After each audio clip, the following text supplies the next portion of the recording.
안녕하세요. 오늘은 신명기 20장 말씀에 대해서 나눠보도록 하겠습니다. 이제 오늘 말씀은 앞서 이제 19장에서 도피성 제도와 우리가 넘어도 잘못하기 쉬운 죄, 이제 뭐 지계석으로 옮긴다든가 이제 땅에 대한 이제 분쟁이죠. 그리고 이것에 대해서 거짓 증언하지 말라. 뭐 이런 내용들에 대한 이제 계명이 19장에 나온 뒤 이제 20장에서는 드디어 전쟁과 관련된 정복 전쟁과 관련된 이제 계명, 그리고 정복 전쟁 외에 이제 이스라엘 땅 밖에 멀리 있는 땅에 대해서도 이제 어떻게 이제 전쟁을 해야 되는지에 대한 하나님의 말씀이 나오고 있습니다. 그런데 이 20장 말씀이 무슨 뭐 인간들이 생각하는 뭐 손자병법이나 뭐 삼국지처럼 뭐 이렇게 어떤 지략이나 뭐 계략을 알려주시는 것이 아니라 가장 중요한 것은 역시 너희가 하나님의 법을 따라 순종하면서 거룩하게 살아가는 것이 전제가 되어야 이 하나님께서 어제 허락하신 전쟁에 있어서도 형통함을 경험하게 될 것이다. 이제 이 말씀을 주시는 것입니다. 그러니까 이 율법 시대에는 더더욱 이제 하나님의 말씀대로 하나님에 대한 사랑으로 순종하고자 애쓰는 과정 속에서 하나님께서 기뻐하시는 뜻이 보다 분명히 일어나는 것이 이제 좀 육체적인 형체로, 물리적인 형태로 더 이제 뚜렷이 보이는 것입니다. 이후에 물론 이제 신약 시대에서도 하나님을 순종하는 백성에 대해서 하나님께서 복을 말씀해 주고 계시긴 하지만 그 복은 하나님께서 친밀히 함께 하시면서 교제하시고 예수 그리스도를 닮아가게 만들겠다는 이 과정 하에서 나머지의 이제 물리적인 요소들은 부수적으로 이제 작용하는 이제 도구로 쓰시겠다라는 것이 더 명확하게 보이는 것이죠. 그래서 우리가 믿음으로 순종하는 것에 대해서도 주의할 부분이 있습니다. 이건 매우 강조하겠습니다.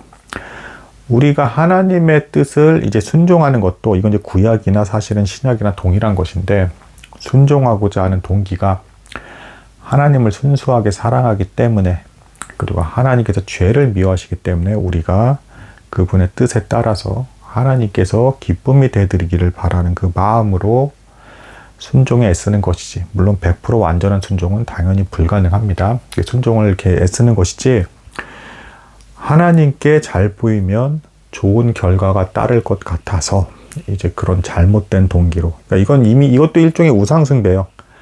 하나님을 도구 삼아서 좋은 결과가 나의 신이 되고 나의 우상이 되는 것이라 이제 볼 수가 있는 것입니다. 그래서 마치 내가 하나님을 컨트롤하고 조정이라도 할 수 있다는 것처럼 순종하는 사람은 이제 이게 기복주의 신앙이라 볼 수가 있는 것이고 매우 잘못된 이제 자세라고 볼 수 있겠습니다.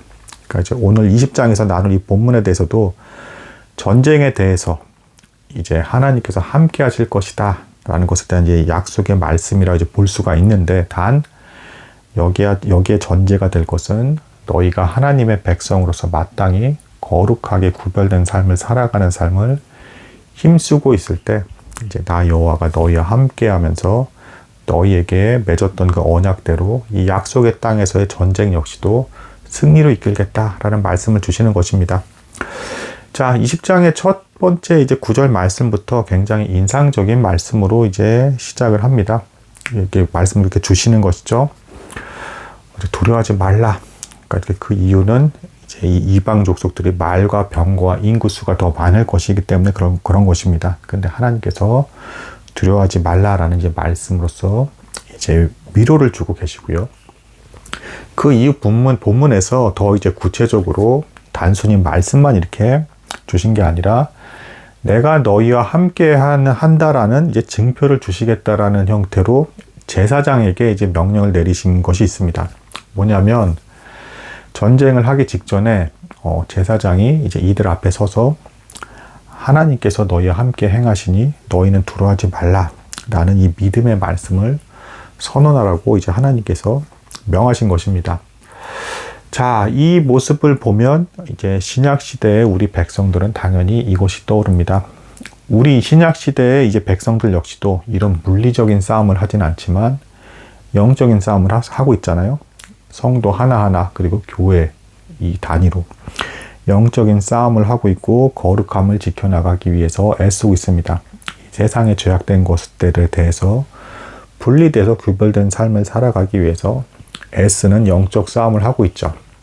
자, 이 영적 싸움의 상황 속에서도 이 성경 말씀은 반복적으로 말씀해주고 있습니다. 머리 대신 예수 그리스도께서 그리스도의 남은 고난을 채우고 계시다. 그리스도의 몸된 교회가 이 땅에 여전히 속해 있고 죄악된 것들, 유혹되는 것들, 그리고 불법과 여러 가지 고통을 주는 것들에 의해서 힘겨워하고 있기 때문에 그 고통에 예수 그리스도께서 함께하고 계신다는 것입니다.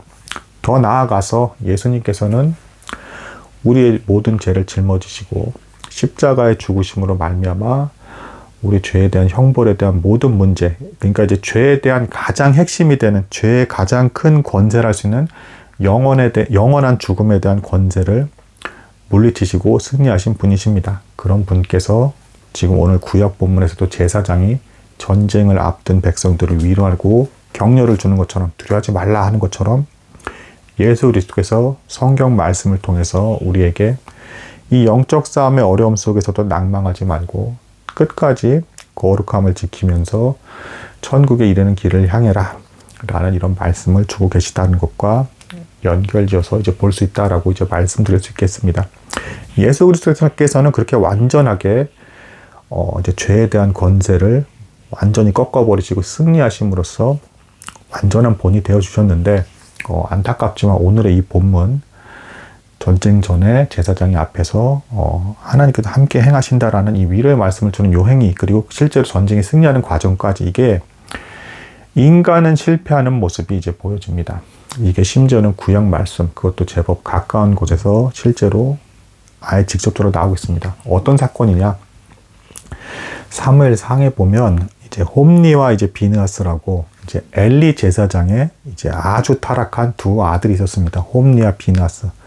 너무 타락해서 하나님의 예배와 제사로 쓰이는 고기에까지도 능욕하는 행동을 했고, 너무 사악했기 때문에 하나님께서 심지어는 이들을 반드시 죽이리라 라고 이제 작정을 하십니다. 그리고 실제로 그게 이루어지는 과정에서 오늘 이 신명기 말씀의 내용이 그대로 사용이 됩니다. 근데 예수 그리스도처럼 승리하는 형태로 이루어지는 게 아니라 인간이었고 사악한 인간이었기 때문에 하나님께 순종하는 거룩한 삶을 살지 않은 상태에서 이 신명기 말씀처럼 제사장이 앞에서 나가서 하나님께서 함께 행하신다, 전쟁에 승리할 거라라고 선포해봤자 아무 쓸모가 없다라는 것을 이 사무엘서 말씀에서 보여주고 있습니다. 이 두 아들이 이렇게 아주 사악한 이제 두 아들인데, 이제 결국에는 블레셋과 이스라엘 백성들이 대치해서 싸울 때 이제 패색이 짙어지니까 하나님의 법궤까지 가지고 가서 이제 그 앞에 이제 백성들 앞에 서서 위로하면서 이제 다음날 전쟁에서 우리가 반드시 승리할 것이다, 하나님께서 함께 행하실 것이다 라는 행동을 실제로 이 신명기 율법 말씀을 근거해서 그대로 합니다. 근데 안타깝지만 이 두 아들을 비롯해서 이때 당시에 이스라엘 백성들은 하나님께로부터 하나님께서 기뻐하시는 마음가짐이 아니었고 불순종을 행하는 타락한 상태였기 때문에 이 행위를 그냥 겉으로만 그대로 했음에도 불구하고 본질이 빠졌기 때문에 철저히 패해서 비참하게 심지어는 하나님의 법궤까지 뺏겨버리게 되는 그런 일이 발생하게 됩니다. 그리고 이 사악한 두 아들을 벌하지 않았던 이제 엘리 제사장 역시도 이 패배의 소식을 듣고 하나님의 법궤까지 뺏겼다는 소식을 듣고 충격을 받아서 목이 부러져 죽게 되는 이런 저주가 임하게 되는 끔찍한 모습을 보게 됩니다. 인간은 이렇게 실패하고 연약하지만 예수 그리스도께서는 완전한 순종으로 죄에 대한 권세를 완전히 무찌르시고 승리의 길로 인도하신다. 물론 또한 성령의 역사하심과 능력으로 우리로 영적인 싸움에 힘을 받아서 적극적으로 싸우게끔 인도하신다라는 것입니다. 이렇게 적극적으로 싸우게끔 인도하시는 과정이 밑에 아래 본문에 나와 있습니다. 이스라엘 백성들에게 이 구약시대 기준에서 이스라엘 백성들에게 이러이러한 사람은 전쟁에서 빠지라고 말씀해 주고 계세요. 이제 낙성식을 이제 거행한 사람들, 낙성식이라는 것을 이제 새 집을 짓고 기념하는 행사를 말하는 것인데, 자, 이 새 집을 짓게 된다라는 것은 이 가문이 번성하게 되는 것이고, 또한 신약에서는 교회를 이뤄 나간다라고 이제 볼 수가 있겠습니다. 이 새 집을 이뤄 나간 것에 대한 기쁨의 행사조차도 못한 사람은 돌아가라라고 이제 말씀해 주고 계시고요. 자, 그 다음에 이제 두 번째로 이제 포도원의 이제 열매 소출을 이제 막 이제 얻게 되는 사람에 대해서도 돌아가라 말씀하고 계십니다. 자, 포도원의 열매 소출 가지고 뭘 전쟁에서까지 빠지나 이렇게 생각하실 수가 있는데, 레위기 19장에 보면, 이제 약속의 땅에서 얻는 이 첫 소산에 대해서 3년 동안은 그걸 거두지 말라고 하십니다. 그러니까 할례의 소산물로 이제 표현하고 있어요. 무슨 얘기냐면, 할례를 표한다라는 것. 그리고 처음 것을 드린다는 것. 이것은 무슨 얘기냐면 처음 것을 대표로 드림으로써 이후에 있는 모든 것까지 나에게 속한 모든 것이 하나님께 속해 있습니다라는 것을 고백하는 일종의 신앙 고백이에요. 그래서 3년을 기다리고 첫 소산을 얻는 거란 말입니다. 이 포도원에서. 이니 얼마나 기다렸겠습니까? 그러니까 이런 사람. 그리고 또 한 사람은 결혼해서 이제 가정을 막 이루었는데 혹은 결혼을 해야 되는 사람인데 전쟁터에서 나와야 되는 사람, 이런 사람 같은 경우에는 전쟁에 참여하지 말게 해라.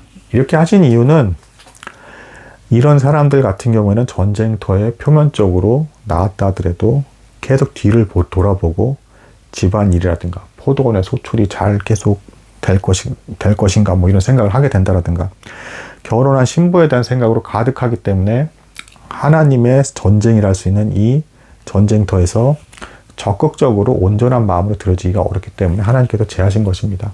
또한 마음이 약하고 연약해서 불평불만을 쏟아내기 쉬운 사람들, 이런 사람들도 제하는 모습을 볼 수 있습니다. 이로 보건대 하나님께서 명하신 것들, 그리고 신약시대의 성도들에 있어서의 이 영적 싸움에 있어서 적극적인 마음, 물러나지 않고 하나님만을 올곧이 바라보면서 그런 자세로 싸움에 임하려고 하는 사람이 아니다라고 한다 그러면 하나님께서 합당한 자로 여기지 않으신다라는 이제 가르침을 얻을 수가 있겠습니다. 자, 이제 그 다음 본문은 조금 이제 주제가 바뀝니다. 전쟁은 전쟁인데 약속의 땅에서의 전쟁이 아니라 이제 약속의 땅에서 전쟁이 벌어지고 이기면 하나님께서 분명히 다 멸하시죠. 이들이 너무 죄악에 오염되어 있기 때문에 거꾸로 너희를 우상숭배하게 만들어서 너희를 타락하게 할 것이기 때문에 제하라 하신 것입니다. 근데 이 약속의 땅 바깥쪽에 있는 곳과 이제 싸우게 되었을 때는 어떻게 해야 되는가에 대한 계명이 나오고 있습니다. 하나님께서 반드시 먼저 화평의 선언을 하라 하십니다. 이게 무슨 얘기냐면 사신을 먼저 보내서 항복을 권유하라는 것입니다. 그리고 이 항복의 조건은 유대인들 저술가의 기록에 의하면 너희가 우상숭배를 멈추고 우리 이스라엘 하나님이 우리가 믿는 그 하나님을 믿고자 한다라고 한다 그러면, 그리고 싸우지 않고 항복하겠다라는 것을 이제 받아들이겠다라고 한다 그러면, 이길 수 없다라는 것을 인정하고 항복하겠다라는 것을 선언하겠다라고 한다 그러면 이제 받아들이겠다라는 것입니다. 곧 하나님을 너희가 믿게 된다는 것을 전제로 항복하게 되면 이제 약속의 땅 밖에 있는 성읍에 대해서는 이제 받아들일 수 있게끔 하나님께서 허용을 하셨다라는 것입니다. 이것으로 이제 놓고 보건대도 구약 시대도 이미 하나님은 이스라엘 백성만 사랑하시기로 작정하신 게 아니라 이방 족속까지 품고 계실 계획을 갖고 계심을 너무 명확하게 볼 수가 있습니다. 또한 유대인 저술가의 기록에 의하면 실제로 이제 이렇게 이스라엘 백성에게 항복하고 하나님을 믿기로 한 이런 성읍에 대해서는 이들이 이웃 나라의 침략을 받을 때 마땅히 이제 이스라엘 백성들이 도와야 될 것으로 이제 여겨졌다라고 이제 유대인 저술가들은 기록을 하고 있습니다. 자, 이것은 또 한편으로는 이런 부분을 암시하기도 합니다. 약속의 땅이 확장될 것이다. 어제 19장에서도 도피성 3개가 추가가 됐다라고 그랬죠. 이 도피성 추가된 3개는 이스라엘 땅이 확장될 것을 암시하고 있다라고 해석을 하기도 하고, 이것은 아브라함의 장막터가 넓혀진다라는 형태로 표현이 되기도 하며, 이후에 신약 백성들에 있어서 복음이 이 세계 만방에까지 널리 퍼져서 확장될 것이라는 것을 암시한다 라고 이렇게까지 해석을 하기도 합니다. 마지막 내용은 이제 비교적 짧습니다. 공성전을 벌이게 될 때 주변에 있는 수목, 나무를 사용하게 되는데, 이제 뭐 여러 가지 이제 지렛대 원리에서 이제 공성태를 막 날리잖아요. 이제 성을 함락하기 위해서 이때 나무를 베서 도구를 만들게 되는데, 기구를 만들게 되는데, 이제 과실을 맺는 이제 나무까지 다 이제 해야지 말라.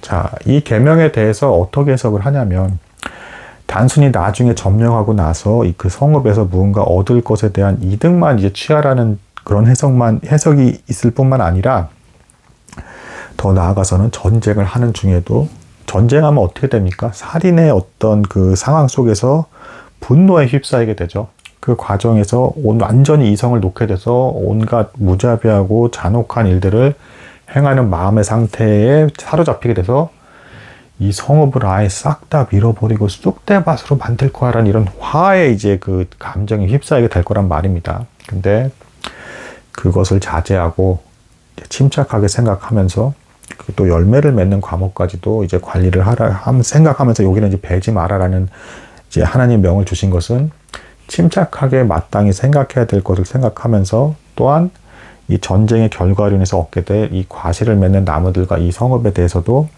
비록 고통스러운 과정의 전쟁을 수행하고 있지만 하나님께서 결국에는 섭리하여서 너희에게 유익을 끼치기 위해서 이런 일을 행하신 것이니까 이것을 받아들이라 라는 형태로 이제 해석을 하기도 합니다. 이렇게 해서 신명기 20장 말씀까지 오늘 나누도록 하겠습니다. 들어주신 여러분들 너무 감사하다 말씀드리고 싶습니다. 오늘도 역시 전쟁터 앞에 앞장선 제사장들이 위로를 하고 두려워하지 말라.